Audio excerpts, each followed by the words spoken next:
Good morning student. Today we start inverse of a function. आज हम लोग inverse of a function देखते हैं कि फंक्शन का इनवर्स क्या होता है। चलिए ठीक है, पिछले वीडियो में हम लोग कंपोजिशन देखे थे, कंपोजिशन ऑफ द फंक्शन। आज हम लोग देखते हैं inverse of a function. Inverse of a function क्या होता है?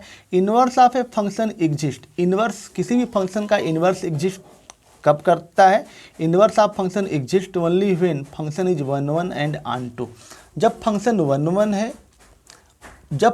वन वन है और ऑन टू है, तभी हम लोग किसी भी फंक्शन का इन्वर्स निकाल सकते हैं। इन्वर्स किसी भी फंक्शन का इन्वर्स तभी एग्जिस्ट करता है जब फंक्शन क्या हो, वन वन हो और क्या हो, ऑन टू हो, दोनों होना चाहिए। ठीक है, कैसे? देखिए, ए से बी कोई फंक्शन डिफाइन किया गया है। देखिए, ए से बी कोई फंक्शन है। f1 का मान जो है 4 है, f2 का मान जो है क्या है 5 है, और f3 का मान क्या है, f3 का मान 6 है। तो इस फंक्शन की जो वैल्यू है, देखिए f1 का मान 4, f2 का मान 5, f3 का मान 6। तो यह हमारा जो है फंक्शन है।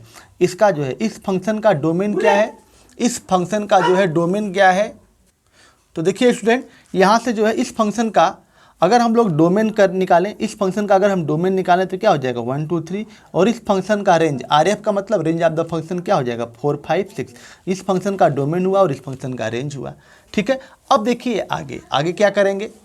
देखिए, अब अगर हम लोग B to A निकालें, क्या निकालें? B to A निकालें। देखिए, यह हमारा जो है B to A निकालें, 4 1 5 6 5 2 6 1। देखिए B to A, तो यानी कि यह हो जाएगा हमारा क्या, यह होगा F, और B से A हम लोग जा रहे हैं तो यह हमारा क्या हो जाएगा, F इनवर्स हो जाएगा। क्या होगा? F इनवर्स हो जाएगा।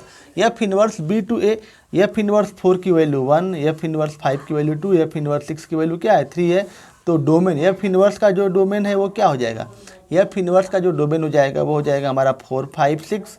F इनवर्स का डोमेन क्या हो जाएगा 4 5 6, और रेंज क्या होगा F इनवर्स का 1 2 3। यह हो गया। यानी कि हम दोनों एग्जाम्पल से देख लिए कि डोमेन ऑफ F, देखिए domain of F equal to domain of F inverse. देखिए domain of F equal to range of F inverse. देखिए है कि नहीं?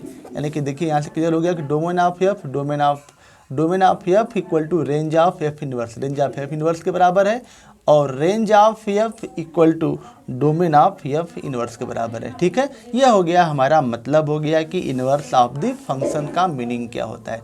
ओके स्टूडेंट, तो यहाँ तक बात क्लियर हो गई होगी। आगे चलते हैं। आगे देखिए, इनवर्टेबल फंक्शन क्या होता है। इनवर्टेबल फंक्शन उसे कहते हैं, देखिए अगर कोई भी फंक्शन वन वन है और ऑन टू है तो उसको हम लोग इनवर्टेबल फंक्शन कहते हैं। Invertible function invertible functions having A inverse exist. कोई भी फंक्शन इनवर्टेबल है तभी उसका इनवर्स एग्जिस्ट कर सकता है। ओके स्टूडेंट, तो देखिए 1 1 या इंजेक्टिव फंक्शन जिसको बोलते हैं, ऑन टू इसको सर्जेक्टिव फंक्शन बोलते हैं। इन दोनों फंक्शन, अगर ये दोनों फंक्शन तो बाइजेक्टिव फंक्शन और इन्वर्टेबल फंक्शन, इसी को हम लोग बोलते हैं क्या, बाइजेक्टिव या इन्वर्टेबल फंक्शन। बाइजेक्टिव फंक्शन क्या बोलते हैं? बाइजेक्टिव फंक्शन जो वन वन हो और ऑन टू हो, और या इसी को हम लोग बोलते हैं क्या, इन्वर्टेबल फंक्शन बोलते हैं। ओके स्टूडेंट, यहाँ तक तो बात समझ में आ गई होगी। चलिए देखिए, एक नोट है, नोट में F A to B जो फंक्शन है, अगर F जो है A to B क्या है, कोई फंक्शन है, तो यहाँ पर हम लोग डिफाइन कर सकते हैं y इक्वल टू क्या, fx। y की जो वैल्यू है क्या होगी, y वाला एलिमेंट क्या होगा, y का एलिमेंट x b में होगा, x बिलोंग्स टू a और y बिलोंग्स टू b, तो y इक्वल टू क्या होगा, fx होगा। y इक्वल टू क्या होगा, fx होगा। या हम इसको लिख सकते हैं x इक्वल टू क्या, f इनवर्स y लिख सकते हैं। तो देखिए स्टूडेंट, यहाँ से x इक्वल टू क्या लिख सकते हैं, f इनवर्स y लिख सकते हैं, या y equal to f inverse x, या y, देखिए x equal to f inverse y यहाँ से लिख सकते हैं।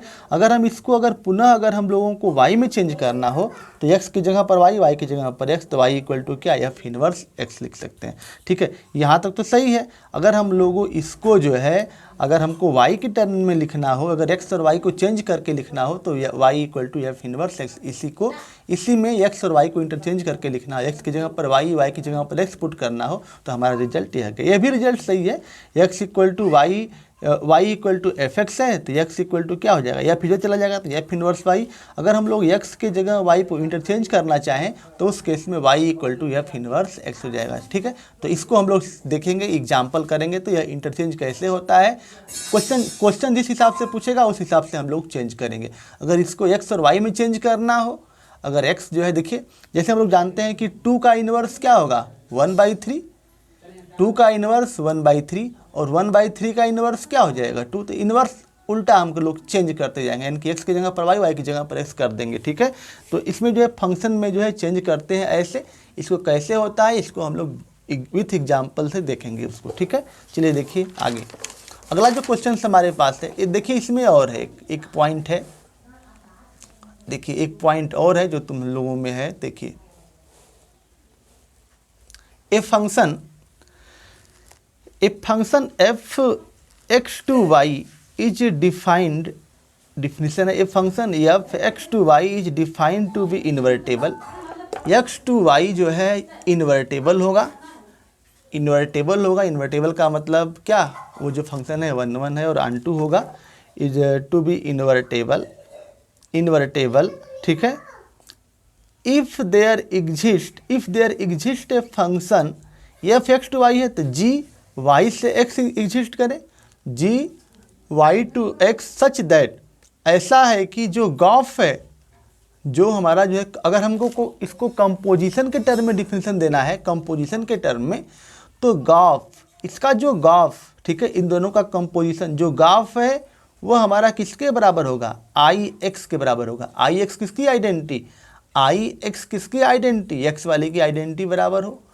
एंड गॉफ ऑफ, जो गॉफ है, गॉफ की वैल्यू जो है आई एक्स के बराबर होगा, एक्स की आइडेंटिटी, और भाग जो है आई वाई यानी कि फंक्शन वाई की आइडेंटिटी के बराबर होगा। भाग जो है आई वाई यानी कि वाई के आइडेंटिटी के बराबर होगा।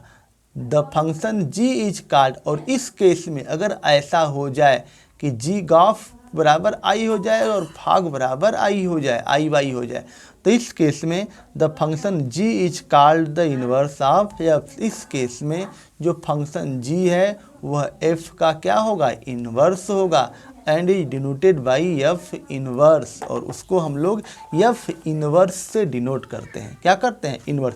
एक तो डिफिनेशन वह है एफ इन्वर्स निकालने का, उस तरह से भी निकाल सकते हैं। ठीक है, डोमेन और रेंज जो है क्या हो जाते हैं, रिवर्स हो जाते हैं। वह तो एक तो केस था। एक केस यहाँ पर यह है कि गॉफ निकालें और आई एक्स बराबर हो और भाग जो है आई वाई के बराबर हो, तो उस केस में the function g is called the inverse of f। तो उस केस में जो g होगा f का क्या होगा, इन्वर्स होगा, and denoted by f inverse, और जो है f इन्वर्स। ठीक है स्टूडेंट, तो इसको जो है आप लोग जो है डिफिनेशन याद कर लीजिएगा। अब इसके बाद हम लोग जो है एक्सरसाइज शुरू करेंगे, एक्सरसाइज 1.3। तो इसको डिटेल्स में जो हम लोग डिफिनेशन किए हैं, इसका जो है इस मतलब क्या कह रहा है अच्छा से समझ में आ जाएगा। ठीक है, तो इसको याद कर लीजिएगा। A function F X to Y is defined to be invertible if there exist a function G Y to X such that gof equal to I X and fog equal to I Y. The function G is called the inverse of F. जो function जो है g है वह f inverse के बराबर है, यानी कह सकते हैं कि f inverse equal to g, f inverse equal to g। The function g is called the inverse of f and is denoted by f inverse, यानी कि f inverse equal to g। अगर ऐसा है, अगर यह दोनों कंडीशन सेटिस्फाई है तो f इन्वर्स बराबर किसके हो जाएगा, g के बराबर होगा। यह हम कहाँ लिखे हैं, देखिए यहाँ से लिखे हैं, नोट किए हैं। यह हमारा जो है डिफिनीशन है, देख लीजिए। A function F X to Y is defined to be invertible if there exist a function G Y to X such that gof equal to I X and fog equal to I Y. The function G is called inverse of F and denoted by F inverse, यानी कि F inverse equal to क्या, जी होगा। अब यह कैसे होगा, इसके लिए जो है आप वेट करिए। कल के वीडियो में हम लोग इस पर जो है एग्जाम्पल देखेंगे कि जो हमारा जो है क्या है, जो हमारा जो है इसी बेस पर होगा कि यह कैसे डिफिनीशन आया। ठीक है स्टूडेंट, तो आज का वीडियो हम लोग यहीं तक रखते हैं। Thank you.